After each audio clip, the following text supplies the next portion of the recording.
The show that we did yesterday was very upsetting. It was about Darlie Routier, only the 7th woman in the history of Texas to receive the death penalty for the brutal murder of her 5-year-old son. And as we found out, her only support comes from her family, several of whom are with us today. Darlie Routier appeared to be just your average American housewife, enjoying life in the suburbs of Dallas, Texas. It seems she had dreams and expectations of sharing the good life with her husband Darren and their 3 sons, Devin, Damon, and Drake. But what happened the fateful night of June 6, 1996, would change those dreams forever. I didn't murder my children. The police were called to the home of Darren and Darlie Routier in the middle of the night by a shaken and confused Darlie. Ma'am? They just stabbed me and my children. What? They just stabbed me and my children. Who did? But was this story what it seemed? Darlie's account of what happened soon began to counter what the authorities were uncovering in their investigation.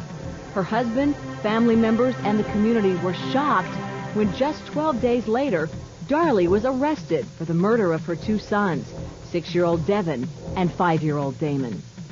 The jury was convinced the evidence pointed to Darlie as the murderer of her son, and she became only the 7th woman in Texas history to receive the death penalty. She currently sits on death row, still proclaiming her innocence. Her jail cell is not far from her former house in the suburbs, but a long way from her dreams of life with a loving family. We'll meet that family today, starting with Darlie's husband, who has always believed that she is telling the truth. I hope you'll join us as we discuss when a mom is on death row. Come on back.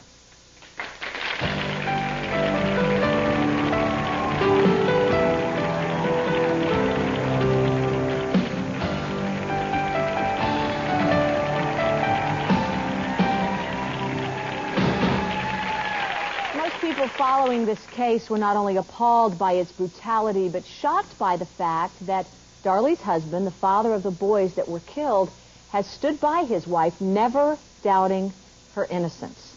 Not once did it occur to you, oh my God, what if she did do it? No, it never did. But how have you been so certain? I mean, on the night of the murders, you were upstairs asleep with your infant son. Right. And Darlie was downstairs, had been watching TV with the 2 boys, and they had fallen asleep in the family room. Right. How can you be so sure? Well, first of all, Darlie, I was there. I was there seconds after it happened. I mean, there was too many things that, you know, they had come back with, and, I mean, I was there. I mean, I saw the look in her eyes. She was under the same shock that I was under. She never one time said, oh, my God, I'm bleeding, I'm hurt, I'm stabbed, you know, it was Devin, Devin, Devin, and Damon, Damon, Damon. It was doing everything that we could do in a very short period of time to try to save them. You know, you can't, no one can tell me. The prosecution wasn't there. The jurors weren't there. I was there. What an awful emotion to come running into that room. She's screaming, got 911 on the phone, and your beautiful sons, one was already dead and one was dying. I can't explain it. I mean, you just react. You just do what you have to do in order to make it right. And everything that we've tried to accomplish from that moment hasn't worked. Hasn't worked. Darlie is on death row. You don't get to see her now, but what, twice a week? Once a week. Once a week? Mm-hmm. 2 hours. What are those visits like? You can't touch her, am I right? No. There's an acrylic partition between you or something? Steel and concrete. That's the only thing that's separating us. What do you talk to her about when you go to visit her? The family, what everybody's doing. I try to talk to her as much as we can about our future. I have to build her up. You're convinced there'll be a future? Oh, yeah, definitely. Darlie went through an extensive interview with our producing team, as you know, and we will be sharing throughout the show today some videotape of some of her comments, the first of which is about her life behind bars. It's a lot different than what people think it is. You know, I mean, like with me, I was so scared when I first came in here because, you know, I'm thinking, oh my gosh, I'm going over here with people that have really committed crimes. We have such a different image. You know, what we see on TV and our movies and stuff about people in prison and things like that. I think people have this general conception of, oh, everybody in prison says that they're innocent. That's not true. Coming up, we'll talk about how much Darlie's family is willing to sacrifice in order to prove her innocence. We'll get that answer and find out how Darlie's mom deals with having her daughter on death row. Stay close. I'll see you back here.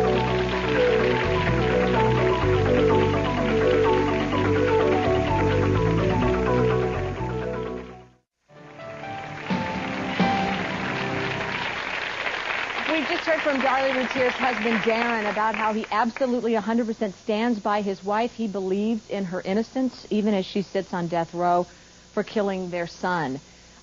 Actually, both of their beautiful boys, beautiful, angelic little boys, were killed. She was only tried for one because in the state of Texas, if you are convicted of killing a person under the age of 6, that's an automatic capital offense, and so the prosecution knew that it would complicate the case to bring in the other murder and that they would get this as strong a penalty with a conviction for just the one. Are there questions out here? Anybody in the audience? Do we want to check in before I introduce you to some other guys? Yes, ma'am, go ahead.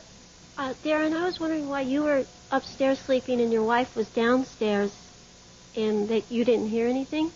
Well, first of all, our house is about 3,400 square feet, so you have to imagine it's a pretty big house, 2-story.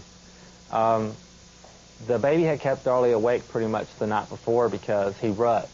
You know, he grunts when he was in his baby bed, and she didn't sleep very good the night before, so the boys had already, you know, pulled out their blankets and their pillows and everything, and we're going to sit, you know, and sleep in front of the TV.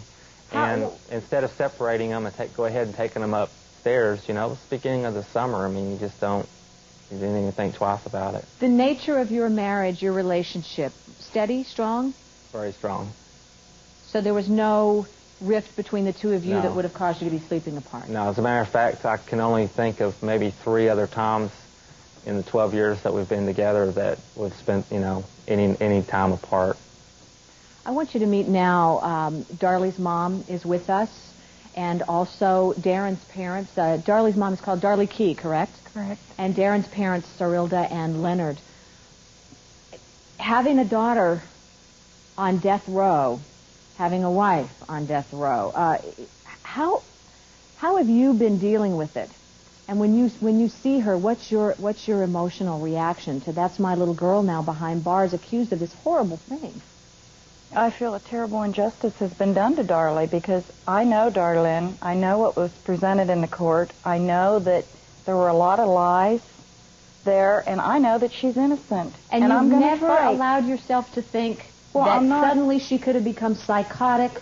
If that's the case, then what's she doing on death row? She would belong in a mental hospital. You know, if a mother kills her child with a knife and she's perfectly normal before and then afterwards, then, you know, she's insane, though.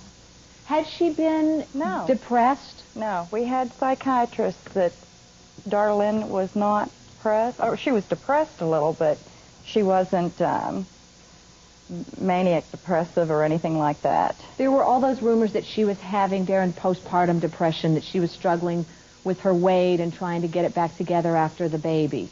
You've seen the pictures of her 5 weeks after she had Drake. She was 128 pounds. I mean, Yeah, you there's know. nothing to be Do you depressed have over. the picture here? I mean, How do you explain the entry in the diary, or not the diary, but some journal papers that she had been keeping that she writes to the 2 boys before the murders that says, "I hope one day you will forgive me for what I'm about to do"? that was addressed to Devin, Damon, and to Drake. And, yeah, she was a little bit depressed at that point, but she never finished the letter. She never attempted suicide. You all now, as I understand it, Sarilda, you have custody of the little baby. Yes, And We had to go to court to get it. to get it. They removed him. They had him in good care in Dallas, and Mama Darlie called and said, you know, they're coming to pick him up. They come here to pick him up. That was the first we'd ever heard Child of it. Protection Services. Yeah. the 2 of you also have not wavered in your support of your daughter-in-law. Yeah. Not for a millisecond. Never. I was there immediately at the hospital as soon as we could get there. I was there the day we made the funeral arrangements. I was there in the hospital room. I was there when I showed her the casket pictures. I was there. Darlie grieved at every step. I sat by her on the other side of Darren all during the funeral when she cried the whole time into those bears. There's not a lot of new evidence in this case, and Darlie was convicted on a lot of circumstantial evidence. This jury found to be persuasive. You all have taken some extraordinary steps that have been financially draining for you as a family. I mean, it seems you're really willing to go the distance. One is you've offered a reward. Yes. It was my contention that we hadn't really done everything that we could do.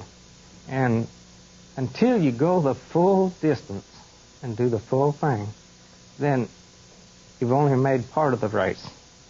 And we don't have a lot of money, but I had purchased a home, and I'm in the process of restoring it. And we had invested most of our money into the home. And so we decided that we would put up any equity that we had in the home as a reward for anybody that was found and convicted.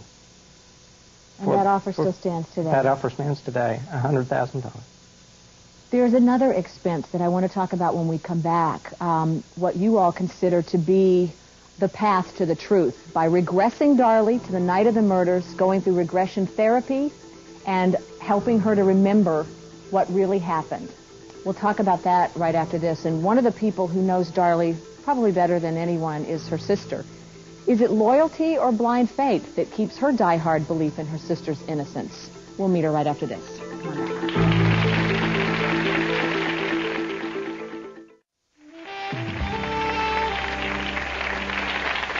The Routiers in Happier Days, beautiful family, 3 sons. The only surviving son was 7 months old at the time of the murder, little baby Drake, and he's now 2? He's 20 months old, 21. He's almost 2. Your question, please, ma'am? Yeah, I feel very sorry for all of you, but I must say that I feel most sorry for the little boy. And my question to you, Darren, or any one of you is, why isn't the little boy with you, the father, where he should be? Well, first of all, my life has been completely flipped upside down. In order for me to be able to take him into custody, it would be selfish of me to take him out of a perfectly good environment until I can stabilize one. They need to know, though, you don't know, is the state came in and talked to us, both Darren and I, and said, if you believe in Darlie, then you're not fit to have this child in your home. So they took the baby from us. It wasn't that we gave him willingly. We had Darren, to go to court to get you were him. never a suspect. No, he was a suspect in the beginning. Yeah, I mean, they talked about it. A lot of people out here are just reacting to the brutality and this incredible sense of loss, and it's probably affected you most severely of anybody in the audience today. Can you stand up and explain why, what's going on? I had friends that were murdered in the Chino Hills. All the children were murdered. The parents were murdered. And if it was my child that was murdered, I would want to be with that child. Yes. I have 2 kids, and I know what it would feel like.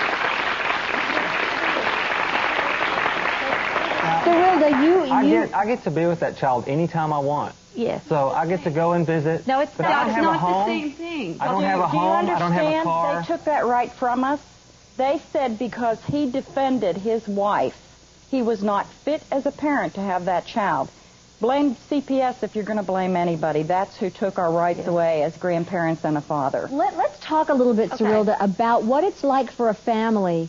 And I wonder if at some level baby Drake has got to have some sense of loss, too. I mean, he grew up with these little boys around, and they're gone. When I first got him, he looked, every time he went into a store, he looked for his Bubbas. I mean, he did just like this through the whole, he always did. But I'm a stay-home mom.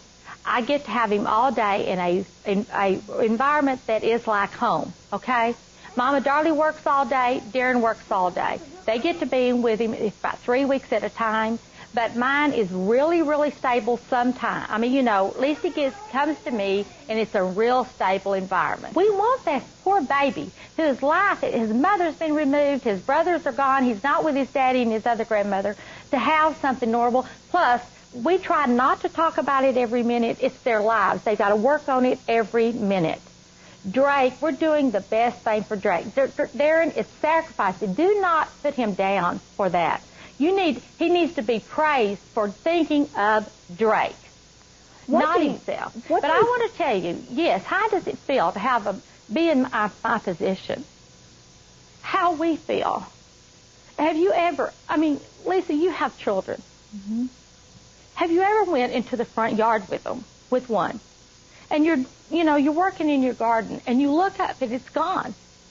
And you run over to the other side and you look on the left side of your garden and they're not there. And you look on the right side of the garden and they're not there.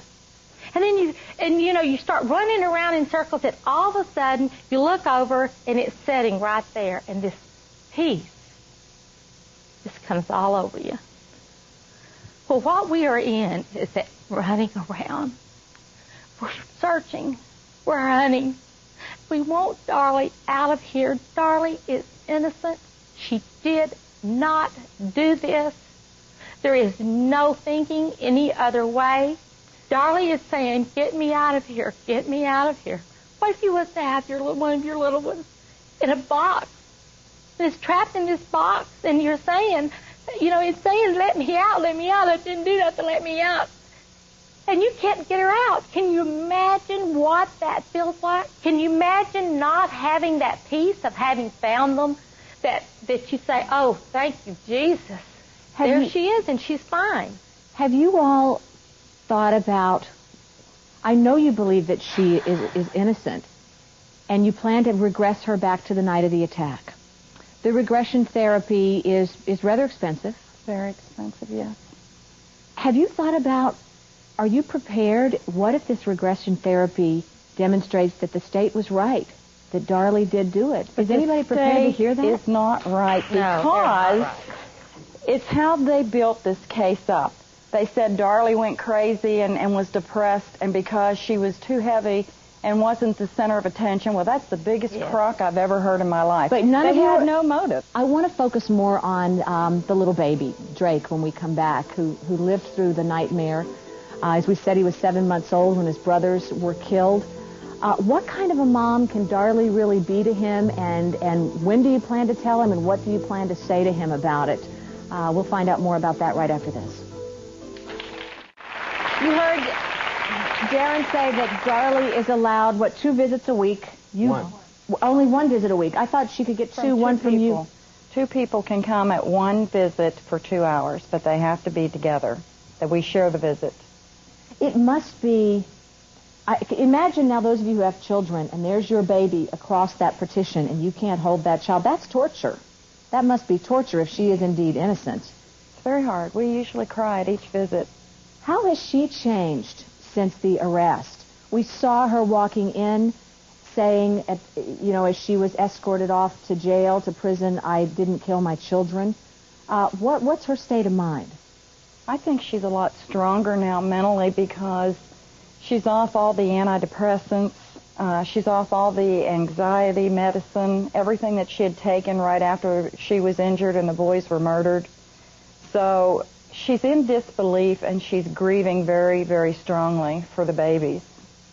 Well, I have to say, you guys are obviously the victims, and, of course, Drake, too, left over. And if all you people stand behind her and believe in her that strongly, she's got to be innocent. Because she is innocent. People that really know you would know you wouldn't do that. That's right. Thank you for being able to And know that people like Susan Smith, who she's been referred to, and all these others, if you're a mother, could you murder your child and not want to die yourself? Well, a psychopath could. A psychopath could. But she is not, and she was proven not to be. We had a psychiatrist there who saw her. We had 2 psychiatrists. The state had none. Yes.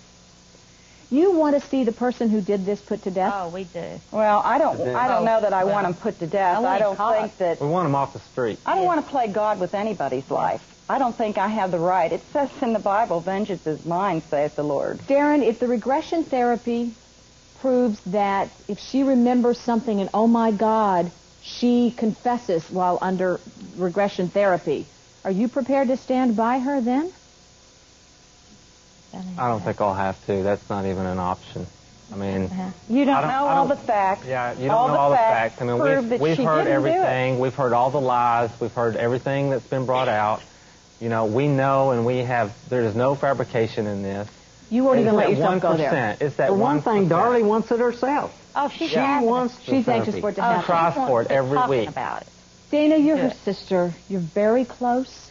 Extremely close. In fact, the night of the murders, you had been staying on and off with Darlie, and that night chose not to stay there because she wasn't feeling well. No, I couldn't get a hold of my boyfriend, and I didn't want him to come home, and I wasn't there and him to worry about me. So I had Darren go ahead and take me home. So you were probably the last person to really see the boys alive? Kissed them goodbye and told them that I loved them. I got to say goodbye. I was the only one who did. What was your sister's state of mind that night?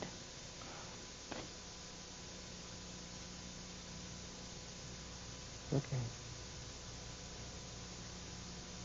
I spoke with Darlie at 9:30 that night. She was fine. I had been there the night before. She was fine. They tried on. She was getting remarried. Dana was getting married.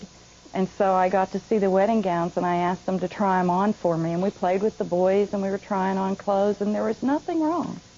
Nobody's life is left untouched after something like this. That's right. What's been the biggest struggle for you, other than dealing with your sister being in pain and the loss of those darling little boys? The people coming down on the family, that's the hardest thing for anyone to live through, because these people, they don't know my family, they don't know me, they don't know my sister. They weren't there to see the parties that she threw for Devin's first grade and kindergarten class. You know, she was the room mother. They weren't there to see her buy ice cream from the ice cream man for everyone in the neighborhood, you know. They weren't there to see the outrageous birthday parties and, you know, taking all the kids in the neighborhood to the pool. And, you know, they weren't there to see the sleepovers and the whole family came under attack. Yeah, came under attack. And your sister, your daughter, your wife's character was, as is often the case in criminal investigations, was brought into question. When they have nothing else for a motive and they have nothing else to put out there for the public, then they start attacking your character, and that's exactly what they did. But it was such outrageous lies. It was unreal. Dana, do you feel any I don't know, I guess guilt would be the right word, because apparently you left the window open in the garage that the intruder allegedly entered in through? That window was always open. I always went out there and I would smoke a cigarette and ash out the window because, you know, we weren't allowed to smoke in the house because Darlie didn't smoke, Darren didn't smoke. But that's not the reason I would feel guilt. I feel guilt because I wasn't there, because I didn't spend the night, and I think about that every day, you know. She feels like something. Well, I could have been there. Stopped him, and I said, no, you would have been dead too. Possibly. But I could have been able to say that there was someone else in the house. Survivor's guilt, is what it's called. Let's put a pin in things right there. We'll come back with your questions and focus more on this family right after a break.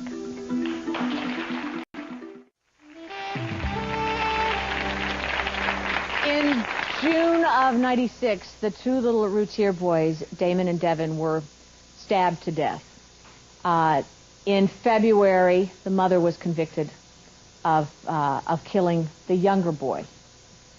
The nature of this crime was so brutal. No matter who did it, you can imagine this family trying to get it together and grieve, and especially grieving in the wake of feeling that Darlie is innocent. Our purpose today is not to retry the case, although they are gathering evidence.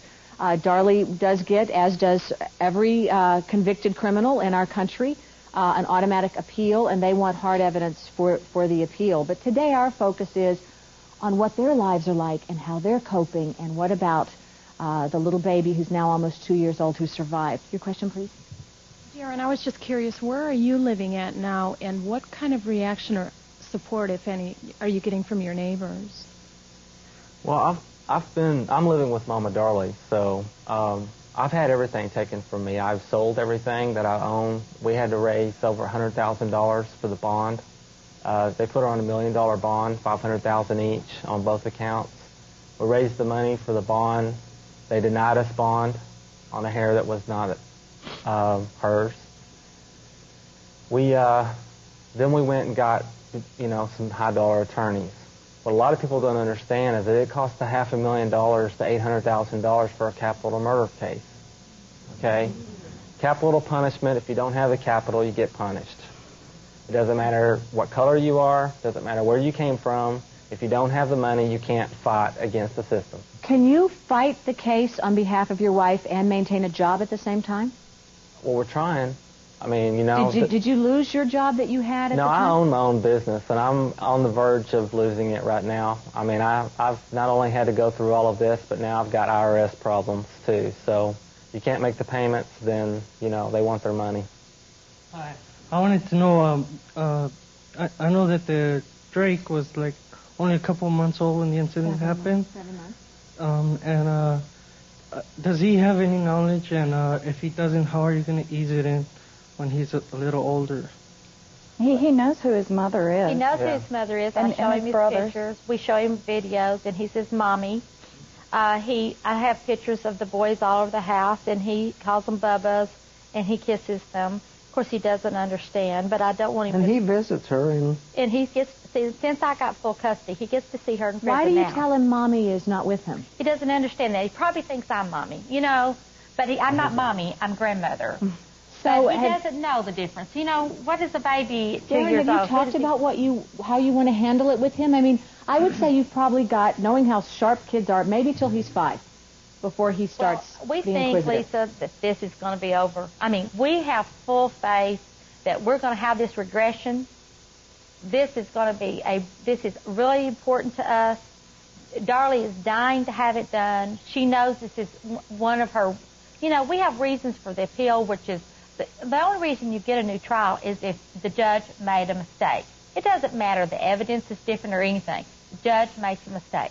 The judge or the lawyers make a mistake. Yeah, or the lawyers make a mistake or something. It's not real easy to get an appeal. We think we have that going. But if that doesn't work, we have this regression.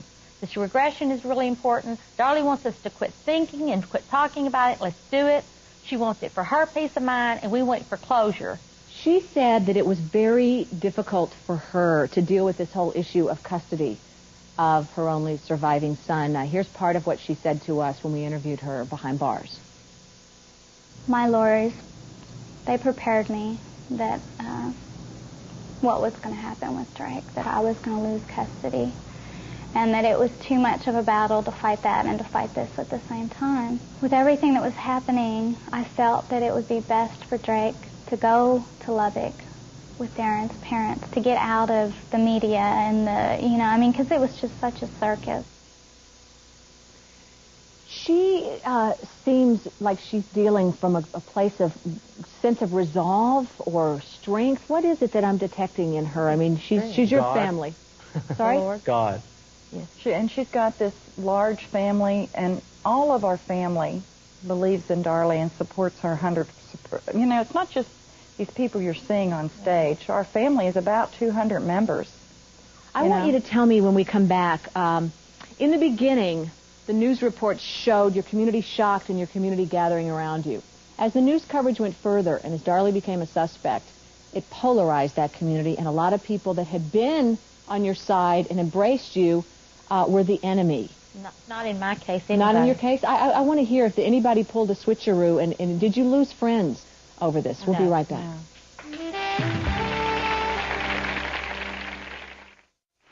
A lot of questions I want to get to in the audience. Should we start with yours? Go ahead, please. How does it feel, you're not allowed to see her or touch your wife? How does that keep you from not falling into depths of despair? He's allowed to see her. Yeah, I can't see her, I just can't touch her. Physical. Well, our relationship is kind of on a different scale now. We have a emotional, spiritual love for each other that is much deeper than what those walls and concrete can withstand. Okay, thank you. And I think that's how we would all like to believe that we would be as a spouse, that we would be faithful and undying in our support and our love and steadfast in our commitment. But there is this possibility. I mean, you never thought she would be convicted. No. She may not get this. She may not come out of this thing. She may die an old woman on death row, or some strange thing may happen where they may actually kill this woman by lethal injection. And that has... She won't be an old woman on death row because the rules in Texas have changed. And if they kill her, then the blood is on the hands of the people in Texas. And she'll tell you she'll just be with Devin and Damon sooner. She has a very strong faith that she knows that if they do take her life, that she will be in heaven with Devin and Damon. But she says, I don't need to die for something I didn't do. And she's going to continue to fight. And we're going to continue to fight. You know what, Leeza? If they were to kill her tomorrow, we would still keep fighting. We would prove her to be innocent so that death row will no longer be.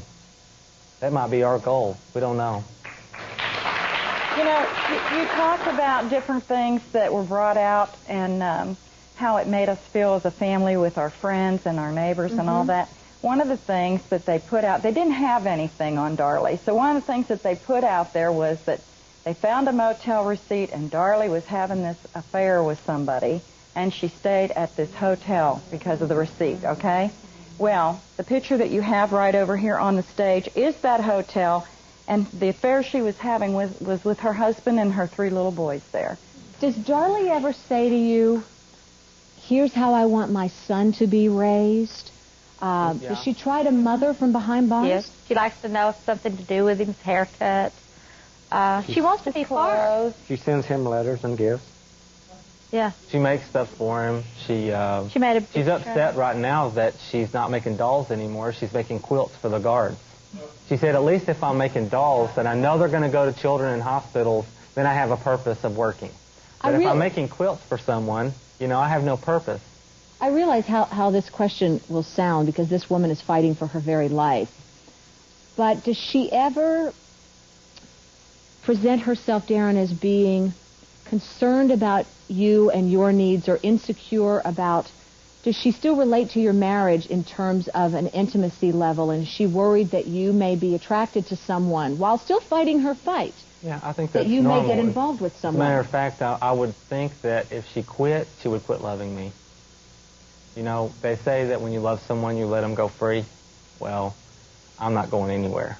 I'm staying right there. We'll be right back, right after this. Darlie has said that some of the night of the attack is lost to her. She was asleep when the alleged intruder broke in, and that's part of the reason why the family wants to get to this therapy regression. And that's the nature of your question, sir? Yes, I was just wondering if regression therapy will hold up in court.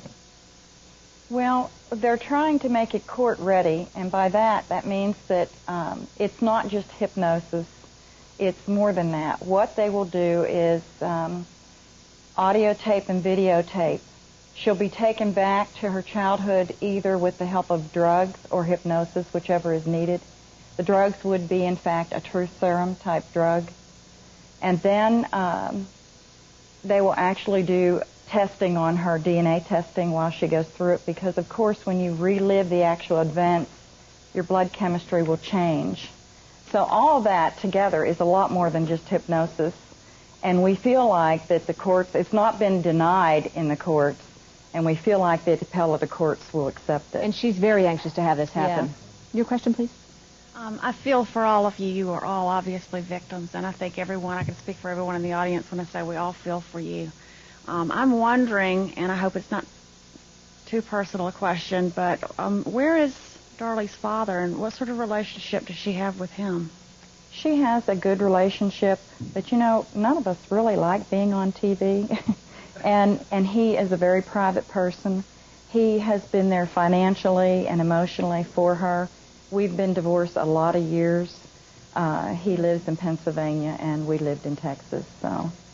Someone in the audience had a very good question that I'm going to get to when we come back. They wanted to know, very simply, why you are here. You don't want to be on TV. What is your passion about this, and what is it that you want from them, from us? We'll be right back.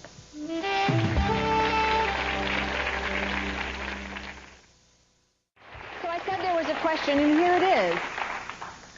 You said you don't want to be on TV, but my question to you is, why are you here? It must make you feel better that you can present your side of the case, but do you also want us to help you, the viewing audience? Do you have questions to us? What can we do for you? Well, one of the things we want you to know that if anything ever happens in your home regarding a child, you will be the very first suspect. And unlike some of the other high-profile cases that are out there right now today, like the JonBenet Ramsey case, Darren and Darlene never once asked for an attorney. They went willingly and told them everything, never asked for an attorney until she was arrested. Don't do that, because believe me, you're going to be the target. That's just how they're trained, and they'll be the first to tell you that. But we want you to know that what you hear is not always the truth. And we want more supporters for Darlie, because when we go back to trial, if we have to go back and retry this case, maybe you'll be a little better educated about the ways of the judicial system. And believe me, they're totally out of whack in Texas. Yes. And the media. And the media. Regardless of Darlie's guilt or innocence, on this we can all agree. This family, as so many of you have pointed out, you really are victims. No matter whether you get this appeal, no matter whether she is ultimately exonerated or not. What an awful thing for a family. What an awful way to test your loyalty and your love and your devotion. And how awful for you not to be able to get over grieving for those two little boys, because this will always be. We haven't really begun to hanging grieve. over your heads while she sits there and waits. We thank you very much. Our thanks to the studio audience here, and most of all you folks at home for spending the hour with us. Take care, and we'll see you back here next time. Bye for now.